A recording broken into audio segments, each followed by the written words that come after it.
Hello दोस्तों, मेरा नाम है प्रदीप गौड़ और आप देख रहे हैं प्रदीप बायोलॉजी। आपको पता है हम फोटोसिंथेसिस का वन शॉट देख रहे थे। पहली वीडियो हमने ऑलरेडी अपलोड कर दी इस पर्टिकुलर टॉपिक की। ये है सेकेंड वीडियो। लाइट रिएक्शन तक हमने ऑलरेडी अपलोड कर दिया है, सब कुछ जान लिया है। इस वीडियो में हम जानने वाले हैं डार्क रिएक्शन के बारे में और उसके आगे की सारी प्रोसेस। अगर आपने वो वीडियो नहीं देखी तो जाकर के देखिए, हर एक लाइन को डिटेल में एक्सप्लेन किया गया है और बेहतरीन नोट्स आपको दिए गए हैं। चलिए स्टार्ट करते हैं, ठीक है बच्चों।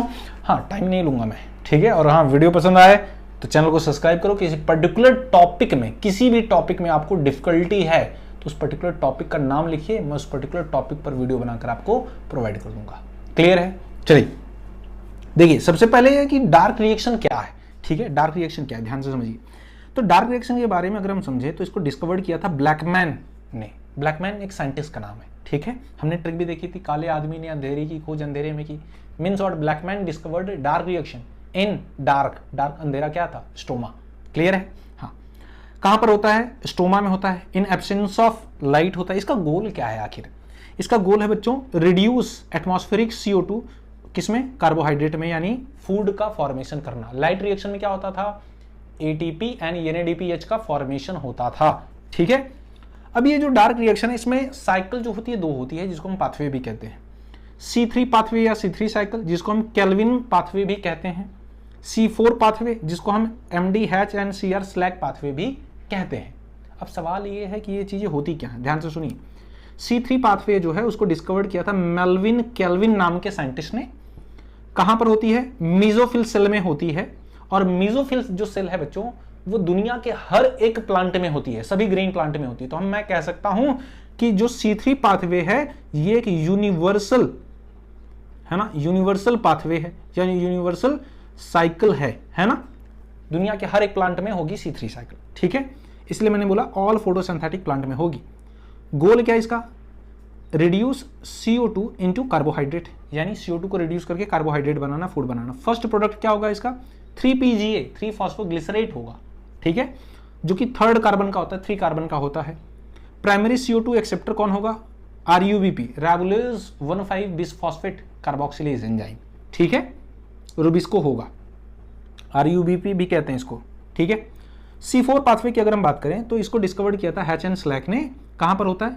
स्टार्ट होता है बच्चों, इनिशियली स्टार्ट कहां होता है? मीजोफिल सेल में स्टार्ट होती है और लास्ट कहां होता है? बंडल शीथ सेल में ये कंप्लीट होती है। गोल क्या है इसका? Reduce same atmospheric CO2 into carbohydrate. First product जो बनेगा वो होगा OAA, ऑक्जेलोएसिटिक एसिड। ये 4 कार्बन का होता है। प्राइमरी CO2 एक्सेप्टर कौन होगा C4 साइकिल का? पेप, फॉस्फोइनॉल पायरुवेट, जो कि 3 कार्बन का होता है। ये सारी डिटेल याद रखना, क्वेश्चन यहीं से फ्रेम होते हैं। क्लियर है बच्चों? आइए जरा समझ लेते हैं। ये देखो फुल फॉर्म मैंने आपको सारे बता दिए हैं, ठीक है। अच्छा, सबसे पहले हम देखेंगे C3 साइकिल, ठीक है। C3 साइकिल आप देखें तो एटमॉस्फेयर से जो CO2 होता है वो वाटर के साथ रिएक्ट करके बाइकार्बोनेट बना लेता है। इस CO2 को एक्सेप्ट कौन करेगा? RUBP। ये क्या है? RUBP, राइबोलेज 1,5 bisphosphate. अब 5 कार्बन इसके पास है बच्चों, 5 कार्बन इसके पास है, 1 कार्बन यहाँ CO2 में है, तो टोटल कितनी हो गई? 6 कार्बन हो गई।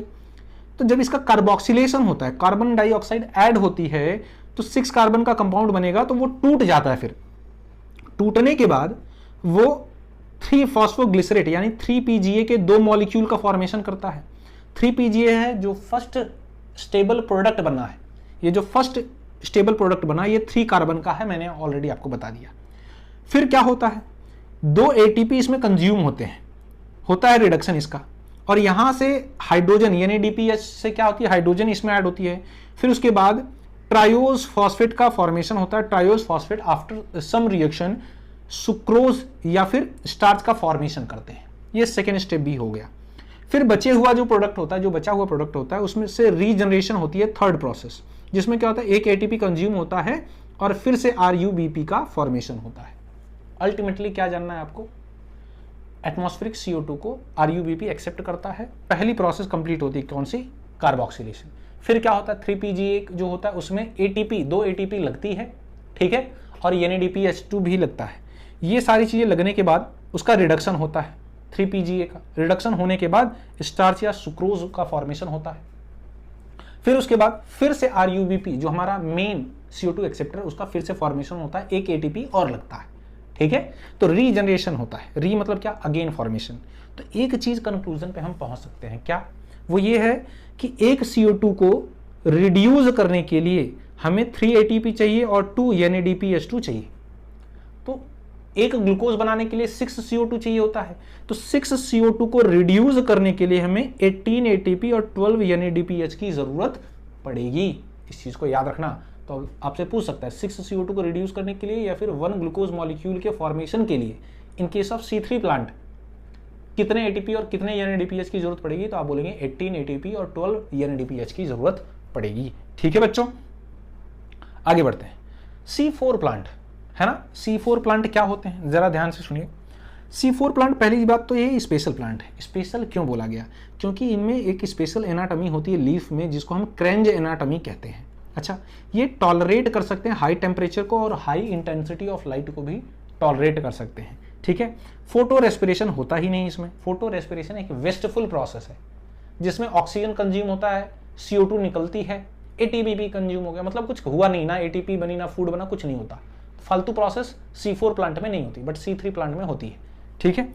अच्छा, प्रोडक्टिविटी जो है हाई होती है, यानी C4 जो प्लांट होते हैं उनमें फूड का फॉर्मेशन ज्यादा होता है, जैसे गन्ना है ना, शुगर केन, आपने देखा बहुत सारा फूड होता है उसमें।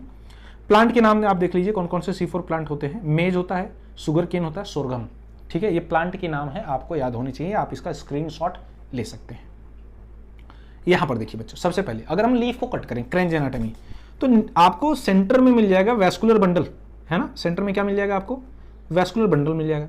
वैस्कुलर बंडल के अराउंड कुछ सेल्स की लेयर मिल जाएंगी, मल्टी लेयर्ड सेल होती हैं, इनको हम बोलते हैं बंडल शीथ सेल।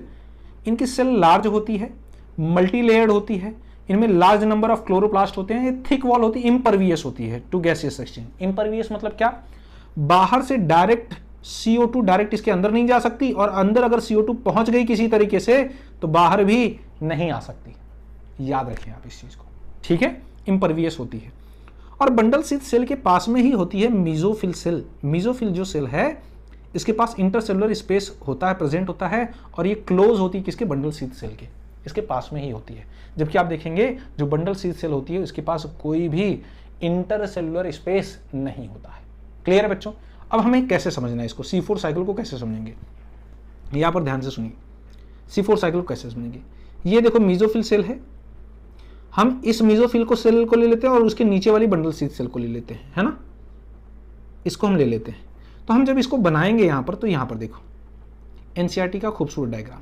तो ये देखो नीचे वाली जो सेल है ना, ये वाली जो सेल है, ये कलर आपको नहीं दिख रहा होगा, ये वाली जो सेल है ये जो है बंडल शीथ सेल है, ठीक है। और ये जो ऊपर वाली सेल है बच्चों, ये कौन सी है, मीजोफिल सेल है, ठीक है। अब क्या होता है, ध्यान से सुनिए। जो मीजोफिल सेल प्रेजेंट होती है C4 प्लांट में, वहां पे रूबिस्को नहीं होगा। जी हाँ, जो मीजोफिल सेल प्रेजेंट है C4 प्लांट में, यहां पर RUBP नहीं होगा।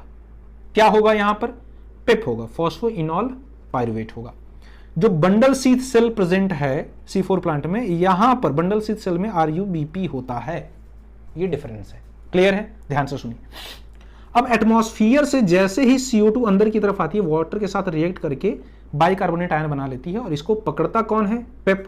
पेप कितने कार्बन का है, 3 कार्बन का, और ये बना लेता है फिक्स करके एक 4 कार्बन कंपाउंड। पहला कार्बन कंपाउंड बना OAA, ऑक्जेलो एस्टिक एसिड, और ये ट्रांसफॉर्म हो जाता है, चेंज हो जाता है किसमें, मैलेट या एस्पार्टेट में, और ये मैलेट और एस्पार्टेट ट्रांसफर हो जाता है किसमें, बंडल शीथ सेल में। बंडल शीथ सेल में ये जो मैलेट या एस्पार्टेट है इसके साथ CO2 भी है, तो डीकार्बोक्सिलेशन होता है। डीकार्बोक्सिलेशन मतलब क्या, इससे CO2 निकल गई। जब इससे CO2 निकलेगी बच्चों यहां से, तो ये केल्विन साइकिल होनी है, क्योंकि यहां पर कौन सा प्रेजेंट है, रूबिस्को, RUBP प्रेजेंट है। ये तुरंत इस CO2 को पकड़ लेगा और उसको क्या करेगा, फिक्स करके ATP बना देगा, NADPH2 बना देगा, फूड बना देगा, ये सारी प्रोसेस आगे चलेगी, ठीक है।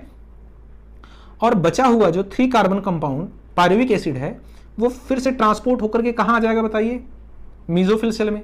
मीजोफिल सेल में आने के बाद इसका ब्रेकडाउन होता है, हम ATP लगाते हैं, और फिर से ATP लगाने के बाद फिर से पेप का फॉर्मेशन हो जाता है। तो कंप्लीट तरीके से, इस तरीके से C4 साइकिल कंप्लीट होती है। क्लियर है, अगर समझ में नहीं आया तो रिपीट कर लेना आप, ठीक है। यहाँ पर देखिए C4 प्लांट के बारे में अगर हम समझें कुछ चीज़ें तो हम कह सकते हैं C4 प्लांट के बारे में क्या, C4 प्लांट जो है, C4 साइकिल जो है डिस्कवर किया था हैच एंड स्लैक ने। कहाँ पर होता है, इनिशिएट स्टार्ट कहाँ से होता है, मेसोफिल सेल में, लास्ट कहाँ होता है, बंडल सीथ सेल में। गोल क्या, reduction of CO2 into carbohydrate, ठीक है। फर्स्ट प्रोडक्ट ऑक्जेलोएस्टिक एसिड OAA कितने कार्बन का होता है, 4 कार्बन का होता है। फर्स्ट CO2 एक्सेप्टर क्या है, पेप जो कि 3 कार्बन का होता है। एंजाइम कौन सा लगेगा, पेप्केज यानी फॉस्फोइनॉल पायरुवेट कार्बोक्सिलेज। रिक्वायर्ड किसकी पड़ेगी, ATP NADPH है ना, फॉर फॉर्मेशन ऑफ 1 ग्लूकोज। कितने ATP की जरूरत पड़ेगी, कितने NADPH की, 30 ATP और 12 NADPH की जरूरत पड़ती है C4 साइकिल में। जस्ट अ सेकेंड बच्चों, यहां पर देखो, ठीक है। अच्छा, एक चीज हम कह सकते हैं C4 पाथवे में हम एक चीज कह सकते हैं, क्या हम ये कह सकते हैं कि एक CO2 को रिड्यूस करने के लिए 5 ATP और 2 NADPH की जरूरत पड़ेगी। तो फोटोसिंथेसिस में 6 ATP होते हैं, फोटोसिंथेसिस में 6 CO2 के थ्रू फूड का फॉर्मेशन होता है। तो 6 CO2 को फिक्स करने के लिए 30 ATP और 12 NADPH की जरूरत पड़ती है। क्लियर है बच्चों। अच्छा, यहां पर देखिए एक चीज लिखी गई है, तो CO2 release into bundle sheath cells are enters into C3 pathway are common in all plant and form glucose and starch, ठीक है। तो जो बंडल सीथ सेल में CO2 रिलीज किया गया उसे C3 साइकिल ने एक्सेप्ट कर लिया। C3 साइकिल की किस पर्टिकुलर एक्सेप्टर ने, RUBP ने। क्लियर है बच्चों, ठीक है, बहुत अच्छे।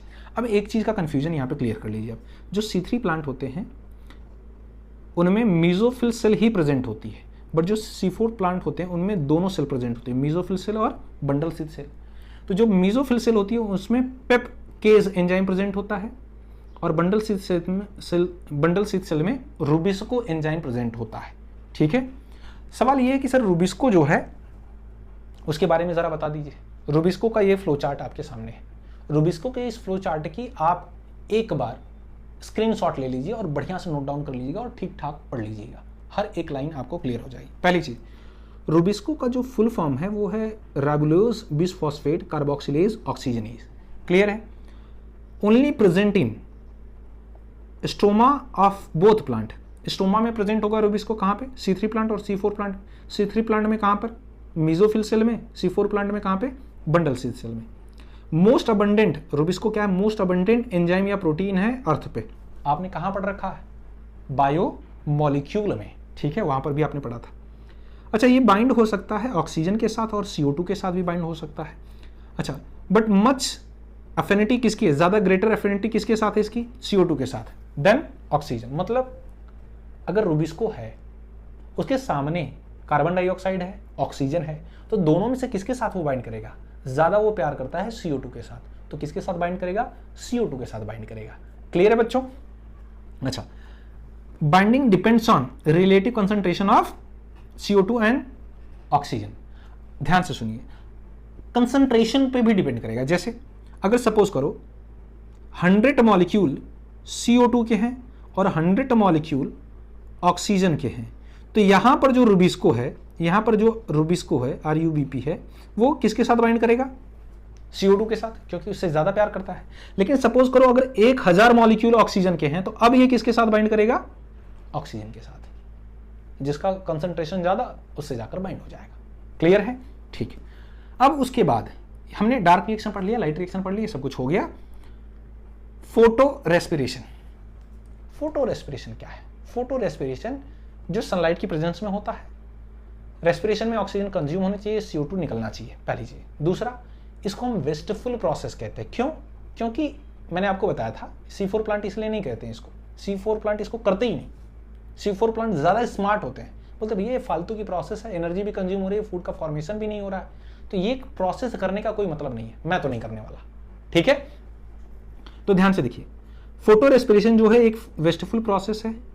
अकर्स इन कहां पर होती है, C3 plant. Not occurring C4 plant. Not form, sugar का फॉर्मेशन नहीं होता, ना ही ATP का फॉर्मेशन होता है, ना ही NADPH का फॉर्मेशन होता है। क्या रिलीज करेगा, CO2 रिलीज करेगा बाय यूजिंग ATP। ATP भी खा जा रहा है, CO2 निकाल रहा है, कुछ भी बना नहीं रहा है। अच्छा, कंडीशन फॉर फोटो रेस्पिरेशन, क्या कंडीशन होनी चाहिए फोटो रेस्पिरेशन के लिए? हाई होना चाहिए ऑक्सीजन का कंसंट्रेशन, लाइट ज़्यादा होनी चाहिए, टेम्परेचर ज़्यादा होना चाहिए। लो क्या होना चाहिए? CO2 ज़्यादा होना चाहिए, क्योंकि रुबिस्को किसके साथ बाइंड हो? ऑक्सीजन के साथ। रुबिस्को तभी ऑक्सीजन के साथ बाइंड होगा जब ऑक्सीजन ज़्यादा होगा और CO2 कम होगी। क्लियर है?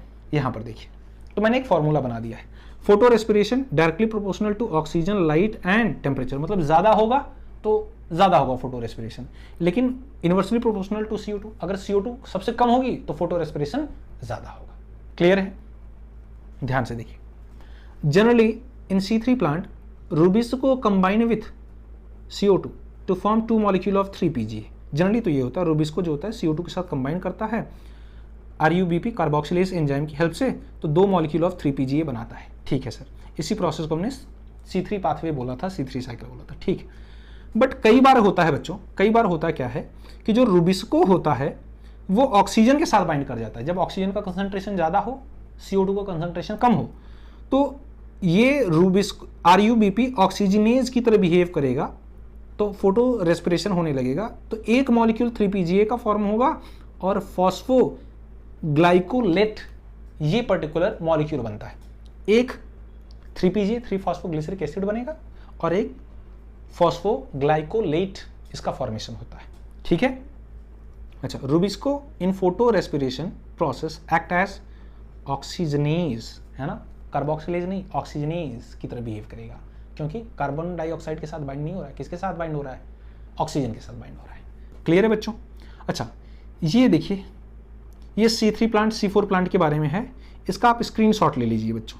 ठीक है, इसका आप स्क्रीनशॉट ले लीजिए, मैंने आपको ये सारी चीज़ें ऑलरेडी पढ़ा दी हैं।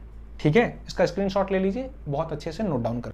ओके, देख लेते हैं अब फैक्टर कौन कौन से हैं जो अफेक्ट करते हैं फोटोसिंथेसिस के रेट को। ठीक है, यहाँ पर देखिए दिया गया है, एक्सटर्नल फैक्टर होते हैं और इंटरनल फैक्टर होते हैं। तो एक्सटर्नल फैक्टर में अगर हम देखें बच्चों, ध्यान से देखिए, एक्सटर्नल फैक्टर में लीफ हो सकती है, लीफ का नंबर, साइज, एज और ओरिएंटेशन हो सकता है, डायरेक्शन। मतलब क्या? लीफ का अगर नंबर ज्यादा है, ज्यादा नंबर ऑफ लीफ होंगी तो ज्यादा क्लोरोप्लास्ट होंगे, ज्यादा क्लोरोप्लास्ट अगर हैं तो ज्यादा क्लोरोफिल होंगे। जितना ज्यादा क्लोरोफिल उतनी ज्यादा लाइट का एब्जॉर्प्शन और उतना ज्यादा फोटोसिंथेसिस होगा। ठीक है? दूसरी बात, पूरा साइज ऑफ लीफ, अगर लीफ का साइज बड़ा है तो फोटोसिंथेसिस भी ज्यादा होगी, लीफ का साइज कम है तो फोटोसिंथेसिस कम होगी। फिर उसके बाद बात करें एज की, यंगर लीफ होगी तो ज्यादा फोटोसिंथेसिस करेगी, अगर ओल्ड लीफ कोई है तो उसमें थोड़ा सा फोटोसिंथेसिस का रेट कम होगा। ठीक है? ओरिएंटेशन, डायरेक्शन, मतलब सपोज करो सनलाइट इधर से आ रही है और लीफ है ऐसे है तो कम फोटोसिंथेसिस होगी, लेकिन अगर लीफ इस तरह से है तो सनलाइट ज्यादा ट्रैप कर पाएगी और फोटोसिंथेसिस ज्यादा होगी। ठीक है? दूसरा है अवेलेबिलिटी ऑफ सनलाइट, जितनी ज्यादा सनलाइट अवेलेबल होगी उतनी ज्यादा फोटोसिंथेसिस होगी। तीसरा है टेम्परेचर, नेक्स्ट है CO2 का कंसंट्रेशन, नेक्स्ट है वाटर। ये सारी चीजें जितनी ज्यादा होंगी उतनी ज्यादा फोटोसिंथेसिस होगी। कुछ इंटरनल फैक्टर भी होते हैं। इंटरनल फैक्टर ये डिपेंड करेगा जेनेटिक प्रीडिस्पोजिशन यानी कि बिहेवियर पर और किस पे? ग्रोथ पर। जैसे mesophyll cell, chloroplast, amount of chlorophyll and internal CO2 concentration, मतलब सेल के अंदर CO2 कितना ज्यादा है, इस पर भी डिपेंड करेगा कि रेट ऑफ फोटोसिंथेसिस कैसी होगी। क्लियर है? वन बाय वन देख लेते हैं, ध्यान से सुनिए। Blackman law of limiting factor, Blackman साहब ने क्या बोला था कि भैया जो चीज सबसे कम होगी वही डिसाइड करेगी कि रेट ऑफ फोटोसिंथेसिस आगे बढ़ेगी या नहीं। क्या कहना है? ध्यान से सुनिए। If a chemical process is affected by more than one factor then it rates, है ना, उसका रेट क्या होगा? Will be determined by the factor which is nearest to the minimal value, मतलब लोअर वैल्यू। जिसका रेट सबसे कम होगा वही रेट ऑफ फोटोसिंथेसिस को डिसाइड करेगा। मतलब क्या? ध्यान से सुनो। It is factor which directly affect the process if its quantity is change. मतलब क्या? ध्यान से सुनो, मैं सिंपली आपको बताऊं, इसको आप सिंपली समझ सकते हो। जैसे एक फादर है, एक मदर है, उसके पास एक चाइल्ड है बेटा, ये 3 लोग हैं। इनको यहां पर एक मेला लगा हुआ है, ठीक है, फेयर लगा हुआ है, मेला, इनको जाना है मेले में। अब जो फादर है ये आगे की तरफ बढ़ गया, मदर है ये भी आगे की तरफ बढ़ गई, बच्चा यहीं पर रह गया। तो क्या मदर फादर बच्चे को छोड़ करके मेले में चले जाएंगे? नहीं, गोल क्या है? मेले में जाना, वहां तक नहीं जाएंगे क्योंकि बच्चा पीछे रह गया। तो ये रुक जाएंगे यहीं पर, इनके चलने की प्रोसेस रुक जाएगी, है ना, ये वेट करेंगे। अब हमें क्या करना है, बच्चे को आगे बढ़ाएंगे। जब बच्चे को आगे बढ़ाएंगे तो क्या करना पड़ेगा, जब बच्चे को आगे बढ़ाएंगे तब ये तीनों मिलकर के साथ चलेंगे। मतलब जो पीछे रह गया, जिसका वैल्यू कम रह गया, उसको हमें आगे बढ़ाएंगे, तभी रेट ऑफ फोटोसिंथेसिस ज्यादा हो गया। जैसे सपोज करो, यहां पर मैं बोल देता हूं कोई प्लांट है, प्लांट में ये जो हमने फादर कंसीडर किया है, ये सपोज करो बेटा लाइट है ना, ये क्या है, लाइट है। ये जो मदर है, ये सपोज करो आप ये एक CO2 है, ठीक है, और ये जो बच्चा है ये है टेम्परेचर, है ना। तो अगर आपने लाइट बढ़ा दी, CO2 बढ़ा दिया, क्या कम रह गया, टेम्परेचर। तो जब तक आप टेम्परेचर नहीं बढ़ाएंगे तब तक रेट ऑफ फोटोसिंथेसिस बढ़ेगा नहीं। इसी बात को कहती है NCERT। ध्यान से सुनिए, despite presence of green leaf and optimum CO2 and light, optimum present है CO2 and light, the plant may not synthesize if temperature is very low. वो प्लांट फोटोसिंथेसिस नहीं करेगा अगर टेम्परेचर लो रह गया तो, ठीक है। कैसे करेगा, ध्यान से सुनो, if this leaf give the optimal temperature will start the photosynthesis process. मतलब अगर आपने ऑप्टिमम टेम्परेचर दिया, टेम्परेचर बढ़ा दिया, तब जाकर के कहीं फोटोसिंथेसिस की जो प्रोसेस है वो आगे बढ़ेगी। क्लियर है। तो मतलब जो सबसे कम था वही रेट ऑफ फोटोसिंथेसिस को डिसाइड कर रहा था। क्लियर है। आगे देखिए, अच्छा फैक्टर हम पढ़ने वाले थे, पहला फैक्टर है लाइट। तो लाइट जो है, पहली चीज आप याद रखिएगा, लाइट जो है वो रेयरली लिमिटिंग फैक्टर हो सकती है। क्यों? क्योंकि सनलाइट तो जनरली हर जगह अवेलेबल है, मोस्ट ऑफ द केस में, कुछ एक्सेप्शन है उसे हम जान लेंगे, ठीक है। 3 फैक्टर हो सकते हैं लाइट के। पहला, लाइट की क्वांटिटी यानी वेवलेंथ, इंटेंसिटी और ड्यूरेशन, ठीक है। अच्छा, अगर लाइट लो है, लाइट की इंटेंसिटी लो है, तो rate of photosynthesis directly depend होगा लाइट पर। क्यों? अगर लाइट लो है तो लो लाइट जो होगी वो एक लिमिटिंग फैक्टर का काम करेगी। तो जैसे जैसे आप लाइट बढ़ाएंगे वैसे वैसे रेट ऑफ फोटोसिंथेसिस बढ़ता चला जाएगा। लेकिन अगर लाइट की इंटेंसिटी हाई है, लाइट बहुत ज्यादा है, उस केस में जो रेट ऑफ फोटोसिंथेसिस है वो डिपेंड नहीं करेगा किस पर, लाइट पर। क्यों? क्योंकि दूसरी चीजें वो लिमिटिंग हो सकती है, या CO2 कम होगा, तो जब आप CO2 बढ़ाएंगे तब रेट ऑफ फोटोसिंथेसिस बढ़ेगा, लाइट के बढ़ाने से सिर्फ नहीं होगा। इस चीज को याद रखें, ठीक है। यहां पर लिखा गया other factor becomes limiting factor, ठीक है। तो एक चीज याद रखना, rate of photosynthesis directly proportional होगा किसके, इंटेंसिटी ऑफ लाइट के, but up to a limit. कैसे? ध्यान से सुनो, यहां पर है बेटा ऊपर की तरफ देखो रेट ऑफ फोटोसिंथेसिस, इधर है इंटेंसिटी ऑफ लाइट। तो सब कुछ ठीक था, हमें लाइट को बढ़ाना है। अब यहां से जैसे जैसे मैं लाइट को बढ़ा रहा हूं वैसे वैसे देखिए लाइट की इंटेंसिटी जैसे जैसे मैं बढ़ा रहा हूं वैसे वैसे रेट ऑफ फोटोसिंथेसिस भी क्या हो रहा है, इंक्रीज हो रहा है। फॉर एग्जाम्पल यहां पर देखो, रुक जाओ मैं आपको बता रहा हूं, यहां पर ध्यान दो। सपोज करो आप मैं बोल रहा हूं यहां पे मैंने बना दिया, सपोज करो यहां पे 5 kg फूड बन रहा है, सपोज इट, यहां पे 10 kg फूड बन रहा है, यहां पे 15 kg फूड बन रहा है ना। और ये लाइट की इंटेंसिटी है जो सपोज करो मैं ऐसे बढ़ाता चला जा रहा हूं, ठीक है। अब मैं बोल रहा हूं यहां पे सपोज करो मैंने लाइट की इंटेंसिटी जो है वो 5 कर दी, 10 कर दी, 15 कर दी, 20 कर दी, यहां पे आगे बढ़ा के 50 कर दी, ठीक है। अब ध्यान से सुनो, तो जैसे मैंने 5 की इंटेंसिटी लाइट की बढ़ाई वैसे आप देखिए 5 kg फूड बढ़ा, मैंने 10 किया तो 10 kg फूड बढ़ गया, 15 की मैंने तो 15 kg फूड बढ़ गया। उसके बाद आप देखिए सैचुरेशन का लेवल आ गया, मैंने लाइट की इंटेंसिटी 20 कर दी लेकिन अभी भी 15 kg ही फूड बन रहा है, फिर मैंने 50 कर दी लाइट की इंटेंसिटी, फिर भी अभी भी 15 kg ही फूड बन रहा है। मतलब रेट ऑफ फोटोसिंथेसिस बढ़ नहीं रहा है, एक लिमिट तक ही काम करेगा। ये सैचुरेशन का पॉइंट आ गया, इक्विलिब्रियम आ गया। क्लियर है। नोट क्या करना है, ध्यान से सुनिए, light saturation occur at 10% of total sunlight, that is 10% light is sufficient. मतलब 10% जो लाइट जो आ रही है उसकी 10% लाइट ही सफिशिएंट है रेट ऑफ फोटोसिंथेसिस के लिए, ठीक है। एक्सेप्ट किसको छोड़ करके, ऐसे प्लांट जो शेड में छांव में रहते हैं या फिर जो डेंस फॉरेस्ट एरिया में रहते हैं, मतलब बहुत घने जंगल है उसके नीचे जो प्लांट रहते हैं उनको सफिशिएंट लाइट नहीं मिल पाती, तो उनको थोड़ा सा फोटोसिंथेसिस के लिए लाइट थोड़ा ज़्यादा चाहिए होगी, ठीक है। दूसरा, increase incident light beyond a point cause breakdown of chlorophyll and decrease photosynthesis. अगर आपने लाइट की इंटेंसिटी ज़रूरत से ज़्यादा कर दी, एक पॉइंट से ज़्यादा कर दी, तो जितने भी क्लोरोफिल मॉलिक्यूल है वो डी नेचर हो जाएंगे, डैमेज हो जाएंगे। जब क्लोरोफिल के मॉलिक्यूल डैमेज हो जाएंगे तो लाइट को एब्जॉर्ब करने वाला कोई नहीं होगा, जब लाइट को एब्जॉर्ब करने वाला कोई नहीं होगा तो रेट ऑफ फोटोसिंथेसिस डिक्लाइन कर जाएगा। क्लियर है बच्चों? आगे देखिए next, CO2 concentration. CO2 concentration के लिए ये फ्लो चार्ट मैंने बना रखा है, ध्यान से सुनिए। CO2 कंसंट्रेशन एक मेजर लिमिटिंग फैक्टर है फोटोसिंथेसिस के लिए। पहली चीज, CO2 कंसंट्रेशन एटमॉस्फेयर में 0.03 to 0.04% होता है। अगर हम इसे पार्ट पर मिलियन में देखें तो 380 पार्ट पर मिलियन है। 1 मिलियन में 380 मॉलिक्यूल ऑफ CO2 प्रेजेंट है। ठीक है, अगर हम इसको इंक्रीज करें कितना 0.05% यानी 500 पार्ट पर मिलियन, तो क्या होगा, रेट ऑफ फोटोसिंथेसिस भी इंक्रीज होगा। लेकिन बियॉन्ड 0.05% अगर हमने किया तो ये डैमेज कर देगा रेट ऑफ फोटोसिंथेसिस को लॉन्ग टाइम के लिए। ठीक है, हमें 0.05% ही रखना पड़ेगा, उससे ज्यादा किया तो डैमेज हो जाएगा। सैचुरेशन की बात करें तो कितना CO2 चाहिए, C3 प्लांट को देखें तो बियॉन्ड 450 माइक्रोन लीटर पर लीटर चाहिए और C4 प्लांट को 360 माइक्रोन लीटर पर लीटर चाहिए होता है CO2 नॉर्मल फोटोसिंथेसिस करने के लिए। एट लो लाइट देखें, both C3 plant and C4 plant does not show any change in the CO2 fixation rate of photosynthesis with higher in CO2 concentration. मतलब अगर CO2 बढ़ा रहे हैं, ठीक है, रेट ऑफ फोटोसिंथेसिस क्या होगी, बढ़ती रहेगी। ठीक है, कोई भी चेंज नहीं होगा because at low light act as limiting factor. ठीक है, तो लाइट जैसे जैसे बढ़ाते चले जाएंगे वैसे वैसे रेट ऑफ फोटोसिंथेसिस बढ़ता चला जाएगा, क्योंकि आपने लाइट ही लो ले रखी थी। तो C3 प्लांट हो चाहे C4 प्लांट हो, उसमें कोई भी चेंजेस देखने को आपको नहीं मिलेगा। लेकिन अगर आपने लाइट हाई कर दी तो दूसरे जो फैक्टर हैं जैसे CO2 हो गया, वाटर हो गया, बाकी सारी चीजें वो लिमिटिंग की तरह बिहेव करनी पड़ेंगी, तो उनको बढ़ाने पर ही रेट ऑफ फोटोसिंथेसिस बढ़ेगा। लाइट की इंटेंसिटी बढ़ाने पर रेट ऑफ फोटोसिंथेसिस नहीं बढ़ेगा। ठीक है, ध्यान से सुनिए।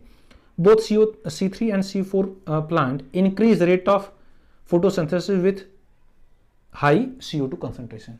तो यहां पे CO2 अगर लिमिटिंग फैक्टर हो गया तो जैसे जैसे CO2 बढ़ाएंगे वैसे वैसे रेट ऑफ फोटोसिंथेसिस भी बढ़ेगी।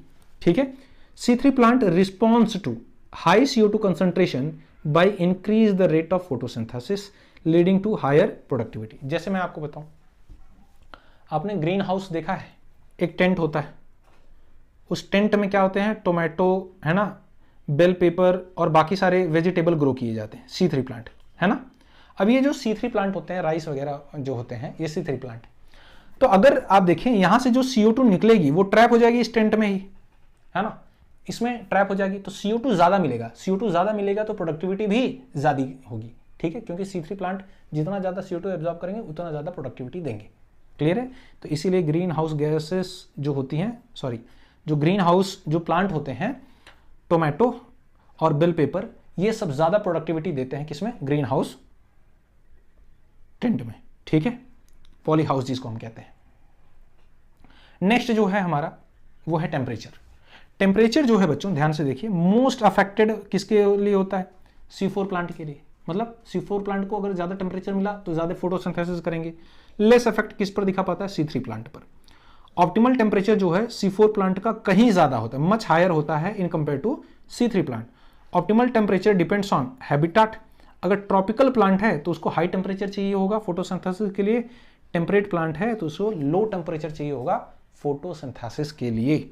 ठीक है, और वाटर की अगर हम बात करें जो कि लास्ट है, जो वाटर होता है बच्चों, water is one of the reactant in light reaction and do not affect directly but can change other factor. ध्यान से सुनो, हमने लाइट रिएक्शन में देखा था वाटर की स्प्लिटिंग जब होती थी तो ऑक्सीजन निकलती थी और वो इलेक्ट्रॉन देता था PS सेकेंड को। ठीक है, ये चीज हमको पता है।